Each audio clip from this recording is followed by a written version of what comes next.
अस्सलाम वालेकुम teachers and mothers, welcome back to my channel learn with Amna. एक दिलचस्प सरगर्मी के साथ हाजिर हूँ। लफ्ज बनाएं और खाली जगह पुर करें। काफ लिफा नून गुन्ना कहाँ।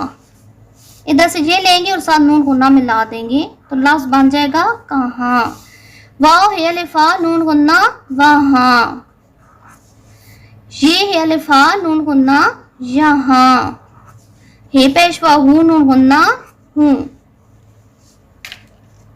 खाली जगह में मैं, अब ऊपर से देखकर इस खाली जगह को हमने फिल करना है। मैं यहाँ हूँ, ये है लिफा नून गुन्ना, तीनों खाली जगह में नून गुन्ना आ जाएगा। भाई जान कहाँ है, अब्बा जान वहाँ है।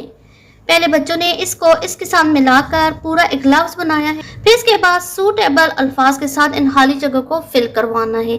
आई होप आपको ये छोटी सी दिलचस्प सरगर्मी पसंद आई होगी। अगर आपको ये सरगर्मी, ये वीडियो पसंद आई है तो इस वीडियो को लाइक करें, मेरे चैनल को सब्सक्राइब करें, बेल आइकन को हिट करें ताकि हर नई आने वाली वीडियो का नोटिफिकेशन आपको मिलता रहे। मिलते हैं नए कंसेप्ट के साथ। अल्लाह हाफिज।